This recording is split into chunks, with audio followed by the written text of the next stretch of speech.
अद्भुत है, अकल्पनीय है। संघर्ष भी अद्भुत और अकल्पनीय है। यहाँ एसडीएम साहब है या नहीं है? एसडीएम साहब है या नहीं है? एसपी साहब है या नहीं है? अगर नहीं है आप मत बोलो, वो उधर पुलिस विभाग के लोग हैं। आप कलेक्टर और एसपी आ जाए तो हम तरीके से अपनी बात सम्मान से विपक्ष की भूमिका निभा के आपको कहना चाहते हैं, हमारी समस्या सुनाना चाहते हैं।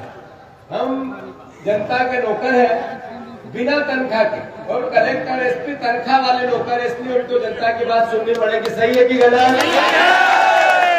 तो इसलिए मेरा आग्रह है कि उनको बुलाया। अगर वो नहीं आएंगे तो कमलेश्वर भैया का आदेश हो गया है, चलना है कि नहीं चलना कलेक्टर? बात इतनी है कि आज से हरीश जी 10 साल पहले मोदी जी ने एक नारा दिया था देश के सामने, सबका साथ सबका विकास। याद है आप लोगों को? ये पत्रकार बंधु जितने हैं उनको याद है सबका साथ? इन्होंने जैसे ये कहा सबका साथ सबका विकास, तो अडानी जी की संपत्ति थी 44,000 करोड़ रुपया। कितनी थी? अडानी जी की 10 साल पहले संपत्ति थी 44,000 करोड़ रुपया, और आज कितनी है? 9 लाख करोड़ रुपया। पूरी दुनिया में तीसरे नंबर के संपत्ति हो गई उनकी, और देश में पहले नंबर की, दूसरे नंबर की। सबका साथ सबका विकास। अडानी जी जो 100 गुना संपत्ति करी। फिर हमारे उनके 10 नाम में पहले लेना चाहता हूं। रोशनी नडार तीसरे नंबर की देश की सबसे अरबपति व्यक्ति होगी। दिलीप संघवी, अजीत प्रेम जी, कुमार मंगलम, पूनावाला, नीरज बजाज, ये इनकी 2 गुना 4 गुना 5 गुना 10 गुना संपत्ति नहीं बनी, 1000 गुना संपत्ति नहीं बढ़ी। 1 लाख 1.5 लाख 2 लाख 3 लाख 4 लाख गुना संपत्ति बढ़ गई। सबका साथ। अब दादा आपका क्या नाम है? इधर आओ, क्या नाम है आपका? इधर आओ, यहाँ जाओ। चलो आप दूसरे आओ, ये साफे वाले भैया यहाँ से जगह बनाओ, आप भी उतरो, यह जगह बनाओ। ये लो माइक। सबका साथ सबका विकास। क्या नाम है आपका? पकड़ो पकड़ो, क्या नाम है? क्या करते हो? क्या करते हो? उधर बताओ, क्या करते हो? सूप, टोकरी और बांस, मतलब बांस की टोकरी बनाते हो। आप भी यही करते हो? कितने साल से कर रहे हो? कितने 10 साल 5 साल? 20 साल से कर रहे हो। चलो दोनों जने बैठ जाओ। ये सबका साथ सबका विकास। ये 10 साल पहले भी टोकरी बनाते थे, आज भी टोकरी बनाते हैं। क्या करते हैं? चलो आ जाओ, दोनों बैठो, जाओ। हाँ क्या बताओ? उधर माइक बंद है, माइक बंद। बैठ जाओ। समझ गया? मतलब एक मिनट मैं अनुरोध कर रहा था कि दूसरे अम्मा जी जरा, अम्मा जी क्या कह रहे थे आप? इधर आओ, इधर आओ, इधर आओ। ये सबका साथ सबका विकास नरेंद्र मोदी जी को वीडियो पहुंचाना। क्या नाम है आपका? देवी। क्या तकलीफ है आपको? हमारा बच्चा मर गया। कैसे मर गया? तो कॉलेज पर में 25 साल तक काम करता था, कैसे मर गया? 25 तारीख? हाँ 25 तारीख की घटना हो गया। हम लोग को पता नहीं, नेहरू में जाके गेट पर लिख दिया। हम लोग 11 बजे पता पाए तो कैसे हमारे कोई सुनाई नहीं है। नहीं सुनाई। पुलिस ने क्या बोला? पुलिस वाले मार हमारे जबरदस्ती पहुंचा दिया। मतलब बेटा मर गया, पुलिस ने आपको डंडे मारे, ये कह रहे हो आप? ये उसी की लगी है। बैठ जाओ। सबका साथ सबका विकास। एक मिनट बेटा, मैं थोड़ी बात बता दूं, ये जाएगी मोदी जी को पहुंचाएंगे। बैठो। मेरा इतना निवेदन था, ये बैठ जाओ, बैठ जाओ, बैठ जाओ। 3 बच्चे हैं। अच्छा बैठो तो सही, बैठो। मुझे पता है कि ये मैंने थोड़ा इनको सबको आपके बीच में बुलाया, पत्रकारों के बीच में बुलाया। मोदी जी की भावना थी सबका साथ सबका विकास। विकास हुआ है कुछ लोगों का, विनाश हुआ है हम सबका।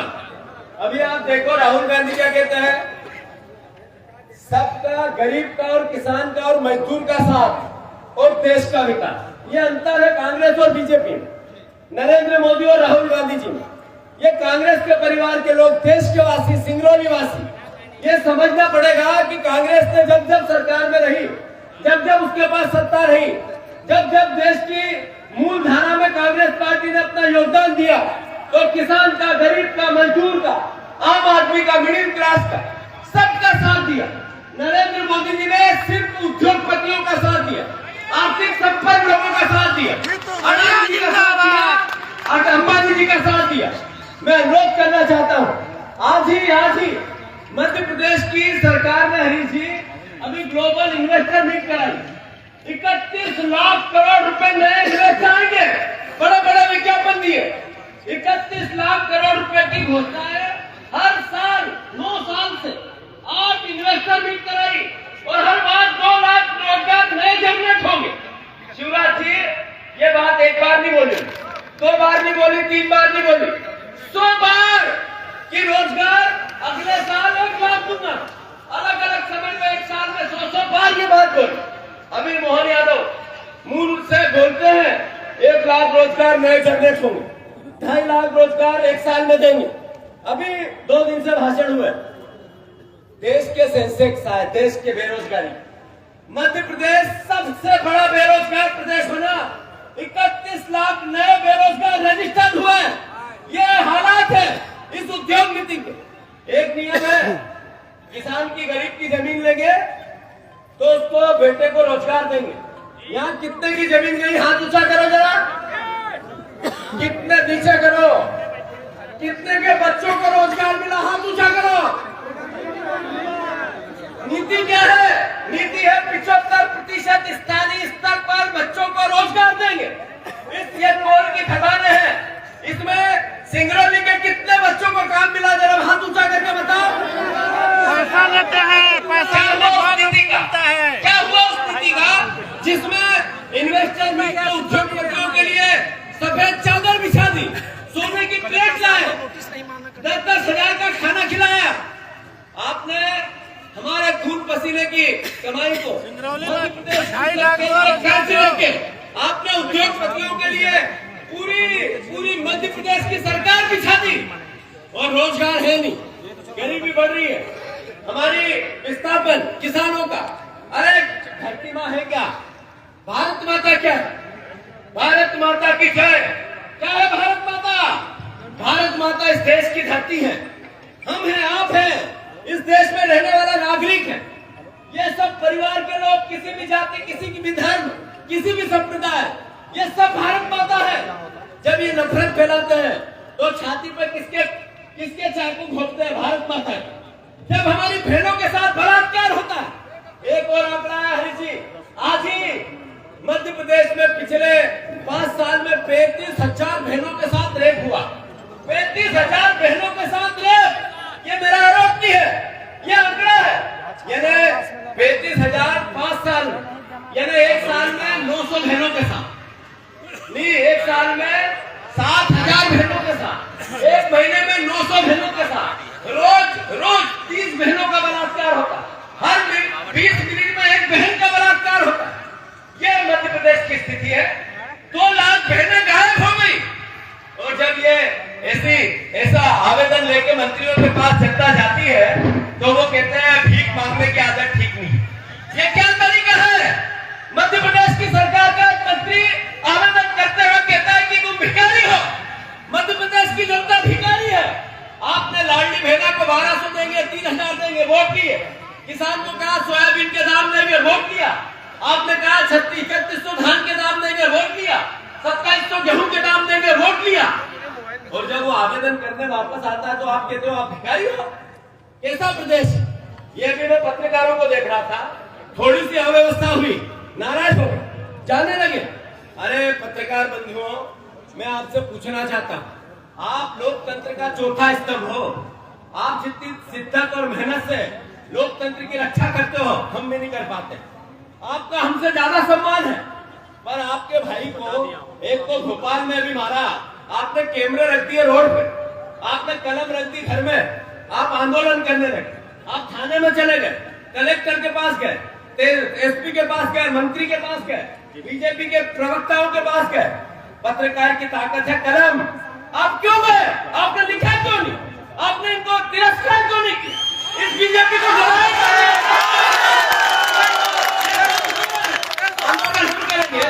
पार्टी हम खाएंगे, जेल हम जाएंगे। पर पत्रकार की ताकत होती है कलम, पत्रकार की ताकत होती है लेखनी। आपने हमें तो समझा दिया कि अव्यवस्था होगी तो चले जाएंगे। अरे विपक्ष की ताकत तो पत्रकार है, अखबार है, मीडिया है।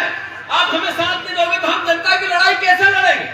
अरे आज ही जब कमलेश्वर भैया बात कर रहे थे एक कलेक्टर की, उसको नसीहत दे रहे थे, मैं कलेक्टर से पूछना चाहता हूँ कि मध्य प्रदेश में सबसे ज्यादा डीएमआर का फंड सिंगरौली में है, सिंगरौली में है। कहाँ जाता है? कहाँ जाता है वो फंड? बाहर बाहर। अरे जो राहुल जी से बचा हुआ फंड जो जिले के विकास के लिए होता है, सही है गलत? ज्यादा सिंगरौली में जो कारण है कि 12 साल से हमारी रोड नहीं बनी। क्या कारण है कि यहाँ पर विकास सिंगरौली का नहीं हुआ? क्या कारण है कि सबसे ज्यादा गरीबी सिंगरौली में है? क्या कारण है कि स्वास्थ्य सेवाएं सबसे खराब स्थिति में यहाँ है? जो शिक्षा की व्यवस्था नहीं है। अरे आपने कैसा प्रदेश बनाया? इसके खिलाफ आपने क्यों नहीं लिखा? पत्रकारों क्यों नहीं लिखा? मेरे मीडिया के साथियों, मैं पूछना चाहता हूँ, 70 से 80 करोड़ रही, ये सारे हमारे नेतागण, इन्होंने सांसद को दे दिया, सांसद को, स्थानीय सांसद को कैसे 80 करोड़ रुपए दे सकता है कलेक्टर? किस नियम में दिया? क्या और इसका हिसाब भी नहीं दिया? 80 करोड़ का क्या किया पता नहीं है। कोई पत्रकार ने पूछा है सवाल? क्यों नहीं पूछा? क्यों नहीं पूछा आपने कि 70 करोड़ से 80 करोड़ रुपया अलग अलग विभाग को खरीदी के लिए दे दिया? क्या खरीदा? सामान पता ही नहीं किसी को क्या खरीदा। क्या स्वास्थ्य विभाग की इक्विपमेंट खरीदे? क्या शिक्षा विभाग के खरीदे? क्या लोगों को रोजगार के खरीदे? क्या विस्थापितों के भलाई के लिए कुछ किया? नहीं किया। फिर इसका सवाल कौन करेगा? कौन करेगा? नगर निगम आयुक्त, यहाँ नगर निगम आयुक्त है, अभी इतना भ्रष्टाचार की पार्षद, उसके खिलाफ सत्ता और विपक्ष दोनों है या नहीं है? फिर इसकी आवाज कौन उठाएगा? कौन उठाएगा इसकी आवाज? मैं अनुरोध करना चाहता हूँ साथियों, मैं बहुत जिम्मेदारी से आप कहना चाहता हूँ, हरी जी आपसे इजाजत के साथ, सभी कांग्रेस के नेता भाइयों सुनो, अगर आपके मुंह में जबान नहीं आएगी, कांग्रेसियत नहीं आएगी, संघर्ष करने की क्षमता नहीं आएगी, तो इस भारतीय जनता पार्टी को हटाने में हम अक्षम रहेंगे। अगर सक्षम होना है तो लड़ना सीखो, जेल जाना सीखो, लाठी खाना सीखो, संघर्ष करना सीखो। मैं अनुरोध करना चाहता हूँ, यहाँ का एसपी आएगा तो वो अडानी, अंबानी और उद्योगपतियों का बाजा बजाएगा। यहाँ का एसपी आएगा तो वो सत्ताधारी नेताओं की भी डपली बजाएगा, क्योंकि 10 करोड़ रुपए रिश्वत दे के आता है। याद है आपको? यहाँ की बोली है, बोली, यहाँ सिंगरौली में एसपी को आना है तो 10 करोड़ रुपए पहले जमा कराना है। अगर डीएम को आना है तो 15 करोड़ रुपए वहां जमा कराना है। अगर सीआई को आना है तो 5 करोड़ रुपए में खाना मिलेगा। अगर पटवारी को आना है तो उसकी भी बोली 50 लाख है। तहसीलदार को आना है तो 1 करोड़ रुपए पहले झप से भ्रष्टाचारियों की जेब में डालना है। ये इसलिए विस्थापितों की बात नहीं होती, इसलिए किसान की, गरीब की, युवा की, जिसकी मदद चाहिए सरकार और विभाग से जनता को, वो नहीं हो पाती है। मैं अनुरोध करना चाहता हूँ, 5000 एकड़ जमीन का यहाँ अधिग्रहण लगभग हुआ है, 4 से 5000 एकड़, छोटा रकबा नहीं होता है। 5000 एकड़ जमीन का अगर अधिग्रहण हुआ, 12 साल से यहाँ रोड नहीं बनी, रेल लाइन में जो जमीन गई उसका मुआवजा नहीं मिला, और जो बेचारे जमीन के मालिक थे, जो भगवान थे हमारे किसान, उन पर यातनाएं होती है और हम नहीं बात करेंगे तो कौन करेगा? मैं आपसे अनुरोध करना चाहता हूं, मैं आपसे आग्रह करना चाहता हूं कि हमारा दायित्व है, कांग्रेस का दायित्व है कि हम जनता की लड़ाई लड़े। मध्य प्रदेश सरकार एक एक्ट लेके आई जो राहुल गांधी जी ने भूमि अधिग्रहण अधिनियम लाए थे। वो आपकी लड़ाई तो थी, उसमें था कि जितनी जमीन ग्रामीण क्षेत्र में अधिग्रहण होगा उसका जितना बनता उससे 4 गुना देना होगा। एक को नहीं मिला। अगर कांग्रेस की 10 साल से सरकार नहीं बनी, आपने सांसद नहीं बनाया, सिंगरौली की जनता ने नहीं बनाया, ये 5000 एकड़ जिनकी जमीन गई उन साथियों ने नहीं बनाया, तो नुकसान किसका किया? खुद का, आपका। आपने हमारे विधायक नहीं बनाए, आपने हमारे विधायक नहीं बनाए, आपने कांग्रेस के विधायक सिंगरौली के परिवार के लोग नहीं बनाए। तो लगातार आपके बच्चों को जो रोजगार मिलना था, लड़े कौन आपकी लड़ाई? जो जमीन आपकी गई वो आपके बेटों को रोजगार देना था, अब वो नहीं हुआ। स्थानीय स्तर पर 75% बेटे बेटियों को रोजगार देना था, नहीं हुआ। तो आपने विधायक बीजेपी के बना दिए, सरकार उनकी बन गई। लड़े कौन? अगर लड़ाई के लिए आप विपक्ष नहीं दोगे, लड़ाई के लिए आप विपक्ष को ताकत नहीं दोगे, मैं सिंगरौली की जनता से खूब हाथ जोड़कर प्रार्थना करना चाहता हूँ। आपको बदलाव लाना पड़ेगा। कार्यकर्ताओं से, नेताओं से अनुरोध करना चाहता हूँ, आपको एकजुट होना पड़ेगा। खूब हुआ स्वागत, खूब हुआ सत्कार। सिर्फ कांग्रेस के विचार को लेकर घर घर जाओ, कांग्रेस के संगठन को मजबूत करो, एक हो जाओ, आपस में एकता बनाओ और जैसे तैसे कैसे भी जनता के हक और अधिकार की लड़ाई लड़ो। मैं फिर से लैंड पूलिंग एक्ट, बिना पैसे में जमीन छीनना अपराध नहीं, पाप है, पाप।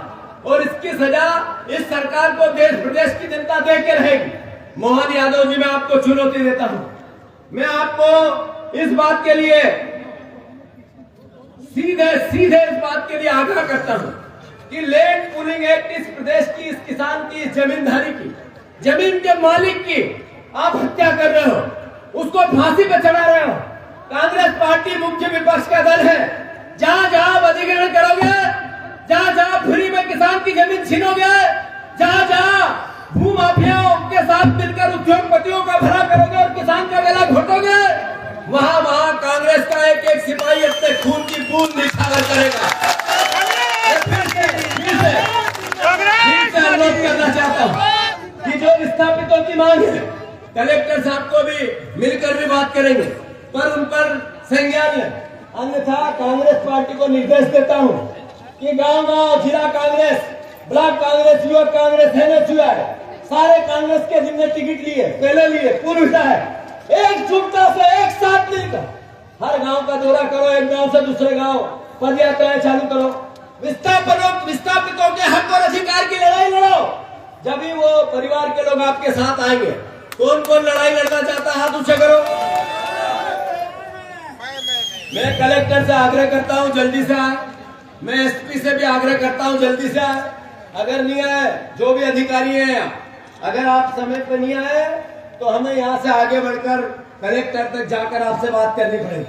आप आ गए तो हम सभ्यता से, विनम्रता से, एक हक और अधिकार के साथ आपको अपनी बात कहना चाहेंगे।